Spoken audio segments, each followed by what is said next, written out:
출애굽기 1장 1절에서 14절까지 하나님의 말씀 교독하겠습니다.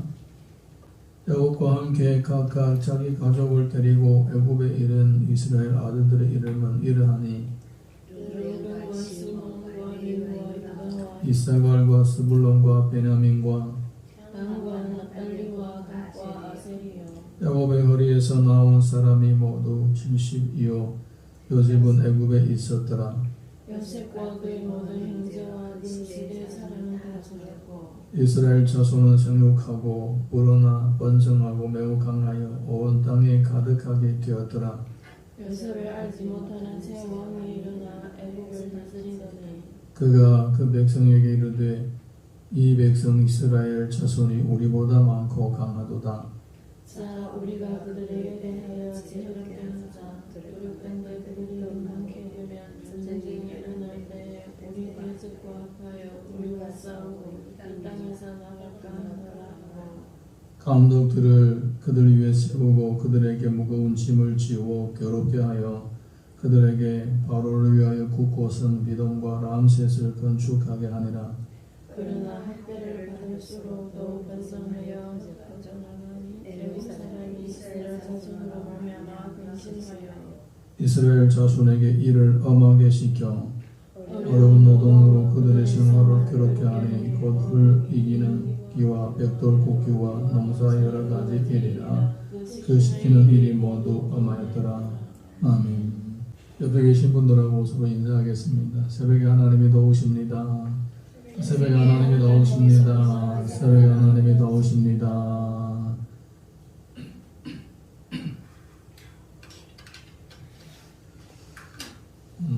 학교 다닐 때에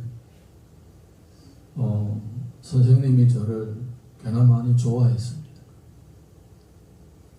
특별히 3학년 때부터 초등학교 3학년 때부터 초등학교도 그렇고 중학교도 그렇고 그랬는데 초등학교 3학년 때부터 우리를 가르쳐 주시는 선생님들 대부분 다 저를 좋아했습니다. 그 중에 반주임 담임 선생님이 늘 하는 말이 뭐냐면 100가지를 못해도 한 가지만 잘하면 된다. 학생은 공부만 잘하면 된다. 늘 그런 얘기를 했습니다. 제가 가장 부러워했던 것이 뭐냐면 어릴 때 넥타이, 빨간 넥타이를 메고 학교 다니는 것이 그렇게 부러워했습니다. 그런데 이 빨간 넥타이 아무한테나 매주지 않았습니다. 성적도 좋아야 되고 그리고 또 나쁜 짓을 해도 안 되고 사모 학생 넥타이 매줍니다. 그건 저는 선생님이 저를 좋아하는 이유는 한 가지밖에 없습니다.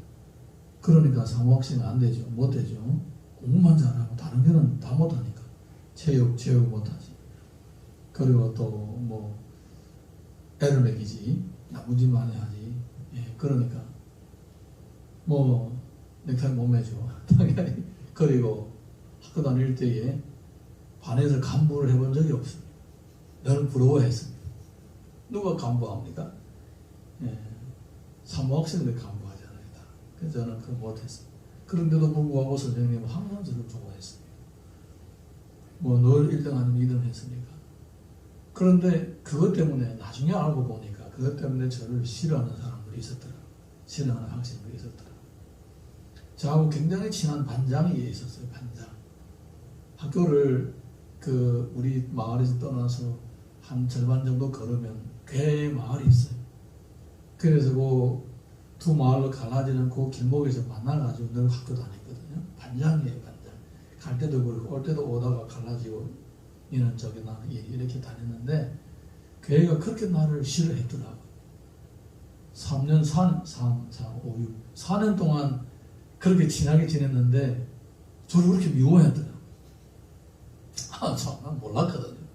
중학교 때에 알았습니다. 중학교 때에 중학교 가는데 늘 나를 내 옆에 중학교는 큰 동네에 갔었거든요. 큰 동네에 가니까 그때 학생들도 한 반에 60명, 한 학년에 거의 300명 이렇게 많았어요. 그런데 그 중에 모르는 애들이 나를 계속 괴롭히는 거예요. 제가 늘 작았어요. 키도 작고 그랬으니까. 그때도 역시 한 가지밖에 잘한 거 없었으니까 선생님들이 그때는 좀 다르더라고요. 선생님들이 별로 좋아하지 않더라고요. 어쨌든 학생들 중에서 키 좀 크고 주먹이 좀 세는 애들이 나를 계속 괴롭히는 거예요.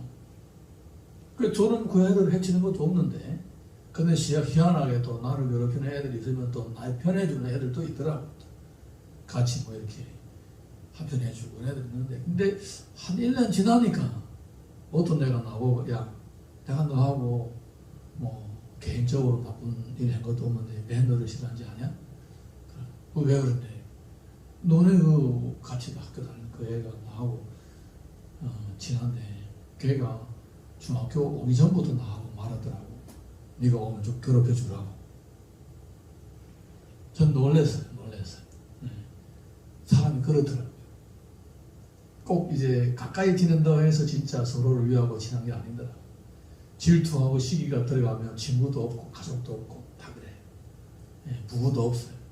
이 시기와 질투는 진짜 사탄이 주는 그런 감정이 아닌가 이렇게 생각을 합니다.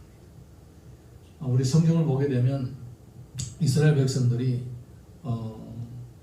이제 처음에 70명이었는데 애굽 땅에 들어갔습니다. 애굽 땅에 들어가서 한 400년 동안 살다 보니까 뭐 아들이 아들을 낳고 그 아들이 또 아들을 낳고 해가지고 뭐 400년 되니까 애굽 땅에 그냥 바글바글한 거예요. 이스라엘 사람들밖에 안 보이는 거예요. 그냥 사적이. 예, 머리도 똑똑하고 건강도 좋고 얼굴도 잘생기고 뭐 남자들 여자들 다 그래요. 그러니까 인기가 다 이렇게 비록 뭐 노예 생활을 한다고 했을지라도 다 탁월한 거예요. 우리 성경을 봐도 알지만은 이 사람들이 가는 곳마다 다 탁월해요. 그러다 보니까 이 애국 사람들이 서서히 걱정스러운 거예요. 그래서 이 사람들을 괴롭히기 시작합니다. 그게 이제 오늘 우리 애국을 출애굽기를 보게 되면 시작부터 나오는 내용입니다. 1절에서 7절 먼저 읽어보겠습니다. 1절에서 7절은 다 같이 시작. 야곱과 함께 각각 자기 가족을 데리고 애굽에 이른 이스라엘 아들들의 이름은 이러하니 르우벤과 시몬과 레위와 유다와 이사갈과 스불론과 베냐민과 단과 naphtali와 갓과 아셀이요. 야곱의 허리에서 나온 사람이 모두 70이요. 요셉은 애굽에 있었다. 요셉과 그의 모든 형제와 그 시대의 사람은 다 죽었고 이스라엘 자손은 생육하고 불어나 번성은 매우 강하여 온 땅에 가득하게 되었더라. 이렇게 하나님의 은혜로 하나님의 축복으로 생육하고 번성하여 땅에 가득하게 된 것입니다. 우리 창세기 1장 보게 되면 생육하고 번성하는 것은 하나님 주신 복입니다. 점점 자녀가 많아지는 거예요. 한 30년 전부터 중국도 그렇고 한국도 그렇고 자녀를 안 낳는 운동을 했는데 이거는 정말 성경하고 거꾸로 가는 거예요. 하나님의 나라의 축복하고는 거꾸로 가는 거예요.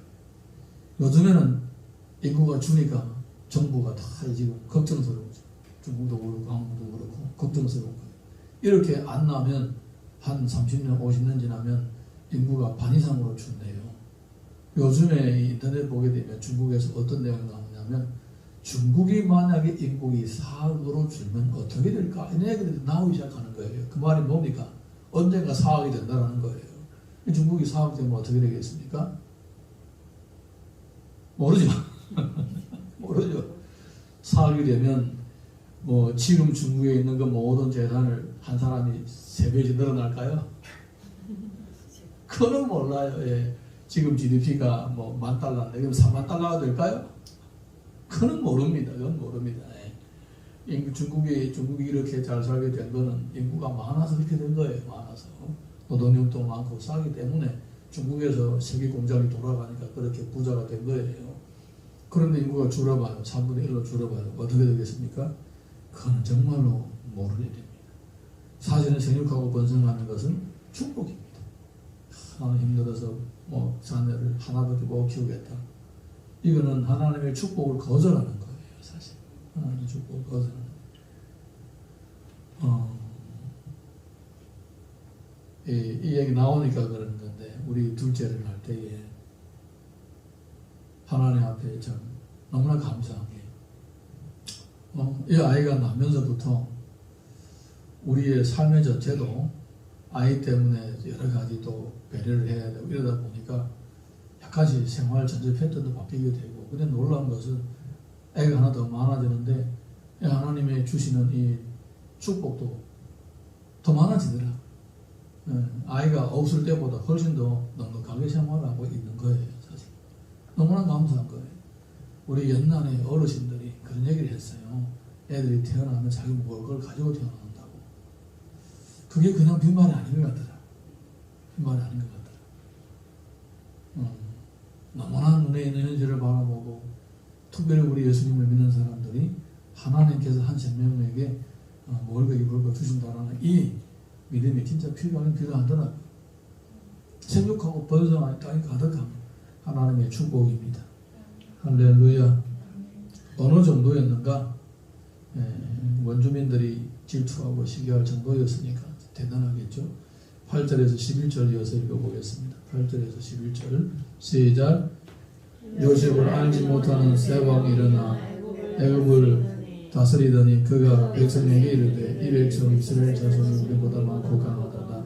자 우리가 그들에게 대하여 지혜롭게 하자. 그러건대 그들이 더 많게 되면 전쟁이 일어날 때에 우리 대적과 합하여 우리와 싸우고 이 땅에서 나갈까 하고 강독들을 그들에게 세우고 그들에게 무거운 짐을 지고 그렇게 하여 그들에게 너를 위하여 붓고선 기둥과 람셋을 건축하게 하니라. 여기에 중요한 문구가 떠오르고 있습니다. 요셉을 알지 못하는 새 왕이라는 것입니다. 요셉을 알지 못하는 새 왕이라는 말은 무슨 말이냐면 이 애굽이 7년 동안의 기근 가운데서도 국력이 약해지지 않고 점점 더 강해졌던 원인이 뭐냐? 요셉이라는 이 이스라엘 사람이 총리로서 나라를 잘 다스려줬기 때문에 그랬던 것입니다. 그러니까 이 애국 왕뿐만 아니라 애국 나라 사람들이 이 요셉과 그의 가문의 그 가족들에 대해서 늘 고맙게 생각하고 잘해주었던 거예요. 그런데 왕이라는 것이 그렇잖아요. 왕가 내 아들이 왕이 되고 손자가 왕이 되고 뭐 또 증손이 왕이 되는데 근데 좀 지나면 왕가가 바뀝니다. 다른 가문이 왕이 됩니다. 중국도 보면 그렇잖아요. 뭐 당나라, 송나라, 뭐 명나라, 원나라 이렇게 왕가가 자꾸 바뀌는 거예요. 사람들은 맨 그 백성이 그 땅인데 왕가가 계속 바뀌고 문화가 바뀌는 거예요. 애굽은 더 심했습니다. 그냥 다른 왕가가 바뀌니까 그 다음에 요셉의 가문들을 싫어하게 되는 거예요. 사람이 너무 많고 또 자기가 대치해서 새로운 왕가를 이어가는데 원래 왕가하고 손잡고 나를 무너뜨릴 수도 있잖아요. 원래 왕가하고 친한 그러한 민족이었으니까 새로운 왕가를 싫어할 수도 있잖아요. 그래서 자기들을 밀어낼까 봐 무서워한 거예요. 그래서 이 사람들을 좀 괴롭히고 좀 약하게 만들어줘야 되겠다. 약하게 만들어줘야 되겠다. 이런 나쁜 마음을 가지는 겁니다. 하나님의 백성들이 생육하고 번성하는 것은 하나님의 계획이고 하나님의 뜻입니다. 그러니까 성도들이 잘 되는 것은 하나님의 계획이고 하나님의 뜻입니다. 그런데 이 애국 사람들은 이 하나님의 뜻을 알고 알도 모르던 이 하나님의 백성들이 잘 되도록 도와주면 자기들에게 이익인 거예요. 사실 자기들에게 이익인 거예요. 근데 그걸 모릅니다. 오히려 거꾸로 생각하는 거예요. 얘들이 잘 되면 우리가 피해를 본다. 여러분 시기하는 마음이 뭡니까? 그게 시기하는 마음이에요. 시기하는 마음이 뭐 시기 뭐 이렇게 써놔야 됩니까? 남이 잘 되는 거 보고 제가 잘 되면 나한테 피해가 올 수도 있다. 이렇게 생각하는 것이 그게 시기하는 거예요. 네. 그래 시기하는 것은 굉장히 무서운 거예요. 사실 성경에 보게 되면 주님은 기뻐하는 자와 함께 기뻐하고 슬퍼하는 자와 함께 울라고 말씀하신 적도 있습니다. 공감을 얘기하는 겁니다. 시기는 공감하는 마음이 아니라 남을 미워하고 사실은 나중에 이 시기하는 마음에 살까지 이르게 되는 거예요. 그게 누굽니까? 그게 가인이 아닙니까? 자기 동생을 죽이잖아요. 시기를 하면서 이스라엘 백성들을 괴롭히기 시작하면서 이 사람들은 나중에는 진짜 그때부터 죄악의 씨앗을 심게 되고 나중에는 이스라엘 백성 다 출애굽을 하게 되고 애굽은 그때부터 국력이 쇠하기 시작했던 거예요. 요셉 가문이 애굽으로 들어왔을 때부터 애굽의 국력은 아주 강해지면서 계속 강해졌습니다. 수백 년 동안 강해졌습니다.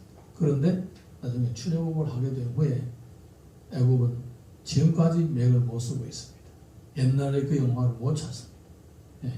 한때는 물론 강한 적도 있었지만은 항상 주변에 있는 강국들하고 서로 싸우고 네가 더 강했다가 내가 더 강했다 그렇지 옛날에 애굽의 영광을 다시 못 찾게 되었던 거예요. 이런 것들을 보게 되면 뭔가 역사가 뭔가를 말해주고 있는 것입니다. 이어서 12절에서 14절 보겠습니다. 시작.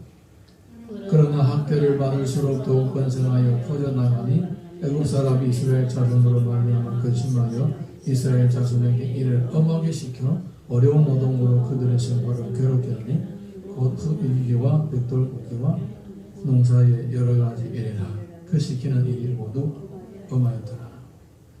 제가 중학교 다녔을 때에 우리 집하고 학교 거리가 30리 됩니다. 15km. 그래서 왔다 갔다 할 수가 없어서 자전거 타고 갔다가 기숙사에서 일주일 동안 생활하고 그리고 주말에 돌아옵니다. 근데 그때 무슨 일이 있어서 제가 자전거를 학교에다가 둬두고 차 타고 집에 왔다가 학교를 갔는데 월요일날에 그때 주일날 오후에 학교 가보니까 내 자전거가 어떻게 됐냐면 바퀴가 꽈배기 달려버린 거예요. 깜짝 놀랐습니다. 내 자전거 왜 이렇게 됐지? 왜 그런지 몰랐어요. 그 열쇠도 다 빠그라지고 그것도 나중에 알게 된 거예요. 누가 그랬느냐? 너네 반장이 그랬다는 거예요. 그 자전거에 8명이 탔다는 거예요. 그 나를 일부러 괴롭히는 거예요. 자전거 아무리 튼튼해도 8명이 탄 거예요. 그러니까 바퀴가 찌그러드는 거예요. 지금. 그래서 방학을 할 때 제가 한 몇 주 동안 자전거를 못 타고 방학을 하고 나서 그 자전거를 친구네 집에 가가지고 일주일 동안 그 집에 가서 밭을 내주면서 그 집에 아버지가 내 자전거를 수리해 준 적이 있어요. 그래서 어릴 때 일이 지금도 속이 안 내려가서 기억하고 있는 거예요. 시기질투라는 게 그렇게 무서운 거예요. 여러분, 나도 그럴 수 있다라는 거예요. 안 그래요? 나도 남이 잘 되는 거 배 아파하고 또 남이 잘 되면 나한테 누가 내 옆에 있으면 나한테 피해가 오지 않을까 이런 생각을 할 수도 있는 거예요. 이거는 절대로 성령이 주는 마음이 아니고 하나님 주시는 마음이 아니에요. 이거를 극복하지 못하면 애국 사람들처럼 늘 이렇게 다른 사람을 배척하게 되고 싫어하게 되고 미워하게 되는 거예요. 하나님 주신 마음은 함께 잘 되는 거예요. 할렐루야. 네. 로마서 8장 38절에서 39절 보게 되면 내가 확신하노니 사망이나 생명이나 천사들이나 권세자들이나 현재일이나 장래일이나 능력이나 높음이나 기쁨이나 다른 어떤 피조물이라도 우리를 우리 주 그리스도 예수 안에 있는 하나님의 사랑에서 끊을 수 없으리라. 우리가 주님을 잘 믿고 섬기면 누가 시기하고 질투하고 해칠지라도 결코 하나님의 사랑에서 끊을 수가 없는 거예요. 거꾸로 생각하면 똑같아요. 내가 누구를 질투하고 시기한다 해서 그 사람을 잘못되게 할 수가 없는 거예요. 하나님 그 사람에게 복을 주시려고 작정했다면 아무도 못 먹는 거예요. 그러니까 하나님과 나 사이의 관계를 잘 가꾸고 다루는 것이 그 가장 지혜로운 거예요. 그 외에는 그렇게 너무 거기에다가 집착할 필요가 없습니다. 야고보서 1장 17절 보게 되면 온갖 좋은 은사와 온전한 선물이 다 위로부터 빛들의 아버지로부터 내려오나니 그는 변함도 없으시고 회전하는 그림자도 없으시니라. 하나님이 주시고자 했던 것들은 회전하는 그림자조차도 없다라는 겁니다. 하나님이 주시고는 다시 찾아갈 생로조차도 없다라는 거예요. 그러니까 누가 감히 빼앗을 수가 있겠습니까? 그러니까 남이 잘 되는 거 볼 때에 박수 쳐주고 칭찬해주고 같이 기뻐해 줄 수 있는 이러한 너그러운 마음, 넓은 마음을 가질 수 있기를 주님 이름으로 축원합니다.